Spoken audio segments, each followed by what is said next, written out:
ಸಂರಕ್ಷಿಸಿಗೊಳಿಸಬೇಕು ಅಂದ್ರೆ ಎಂತಹ ನಾಚಿಕೆಗೆಟ್ಟ ದುರಹಂಕಾರಿ ಪಕ್ಷ ನೋಡಿ.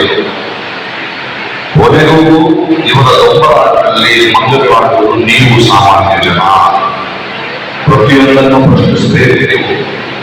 ಇಲ್ಲಿದ್ರೆ ನಿನ್ನೆ ಯಾರೋ ಚೆನ್ನಾಗಿದ್ದಾರೆ. ಪುಷ್ಪ ವಿಮಾನ ಸಂವಿಧಾನ ಬದಲಾಯಿಸುವುದು ಒಂದೇ ಪಕ್ಷ. ಒಂದು ಅರ್ಥ ಮಾಡಿಕೊಳ್ಳಿ, ಒಂದೇ ಭಾಷೆ, ಒಂದೇ ಪಕ್ಷ, ಒಂದೇ ಮಹಾಪ್ರಭು ಅಂತಿರುವ ಮಹಾಪ್ರಭು ಎರಡು ನಾಣ್ಯ, ಎರಡು ನಾಲಿಗೆಯ ಹಾಲು ಈ ಮಹಾಪ್ರಭು. ಅದನ್ನು ನಾವು ಅರ್ಥ ಮಾಡಿಕೊಂಡು ಬೆಳಗಾವಿ ಸ್ವಲ್ಪ ಜನ ಸ್ವಲ್ಪ ವಿಚಾರ ಮಾಡ್ರಿ. ಯಾಕೆ ವಿಚಾರ ಮಾಡ್ರಿ.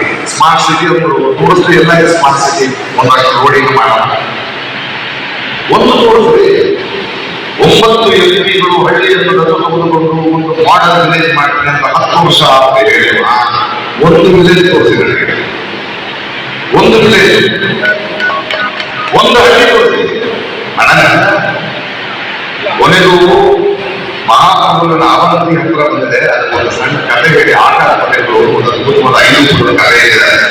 ಮಹಾಪ್ರಭುವಿನ ನಂತರ ಯಾರು ಹಂತವನ್ನು ಬರೆದಿರೋ ಅದನ್ನು ಹೇಳಿ.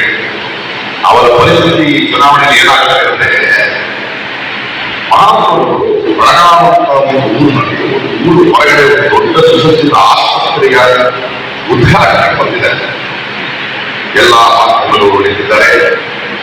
ಅವರು ಪುಷ್ಪ ವಿಮಾನದಲ್ಲಿ ಇಳಿದು ಅವರು ಬರುವ ರಥಕ್ಕೆ ಈ ಎಂಪಿಗಳೆಲ್ಲ ಮುಂದಿನ ಮಾಡ್ತಿದ್ದಾರೆ.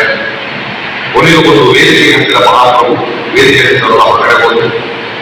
ಈ ಕಡೆ ಆಂಗಲ್ ನೋಡಿದ್ರೆ ಈ ಕ್ಯಾಮರಾಗಳಿಂದ ಸನ್ನೆ ಮಾಡಿದ್ರೆ ಈ ಕಡೆ ಬಂತು ಕ್ಯಾಮರಾ. ಆಂಗಿಕಾಭಿನಯದಿಂದ ಏನೇನೋ ಸುಳ್ಳುಗಳ ಮಹಾಪುರಾಣ ಹೇಳ್ತಾ ಇದ್ದಾರೆ, ಜನ ನೋಡ್ತಾ ಇದ್ದಾರೆ. ಇದರಿಂದ ಕುಸಿದಂತೆ ಮಹಾಪ್ರಭು ಯಾವ ಸ್ಟೇಜ್ ಹತ್ರ ಹೋಗ್ತಿಲ್ಲ. ಅದು ಒಂದು ನಾಟಕ ಹೋದ್ರೆ ಸ್ವಲ್ಪ ಕಾಲ ಅಂಗರಕ್ಷಣೆ ಗೊತ್ತಾಯ್ತಂತೆ. ಇಲ್ಲ ಏನೋ ಪುಸ್ತಕ ಇದ್ದವ್ರೆ ಅಂತ ಹತ್ರ ಹೋದ್ರೆ ಪುಸ್ತಕ ತಿಂದಿದ್ದಾರೆ.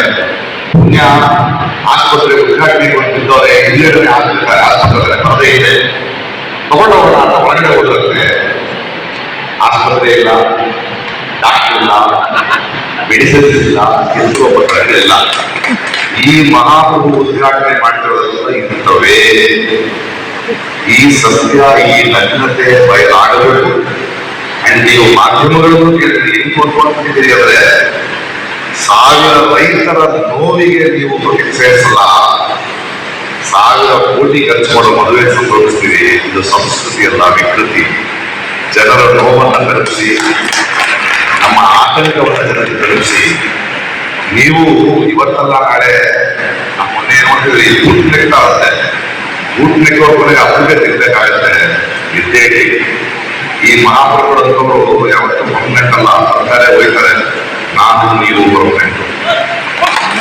ಇದು ನಮ್ಮ ದೇಶ, ನಮ್ಮ ಧರ್ಮ, ನಮ್ಮ ಭಾಷೆ.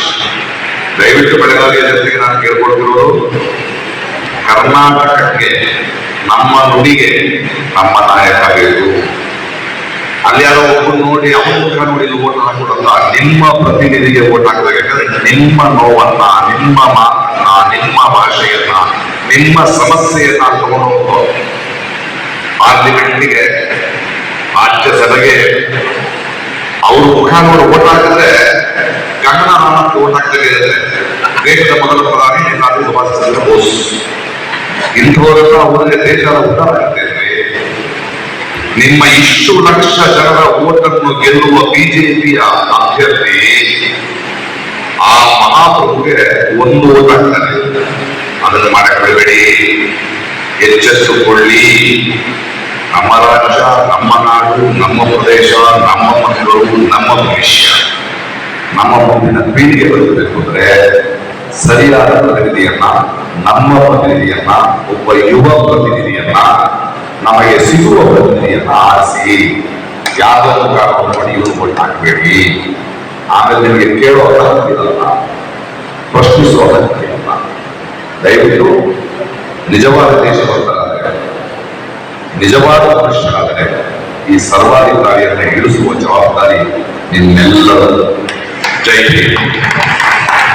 Thanks for watching. Read, discuss, and debate with editor Dr. Yan Prashant Rao. Wanted reporters in print, digital, and visual media for Bharat Vaibhav Daily Newspaper, BV News Channel, and BV Fast Web News from all the talukas of Karnataka. If interested, send your resume to 9482633333.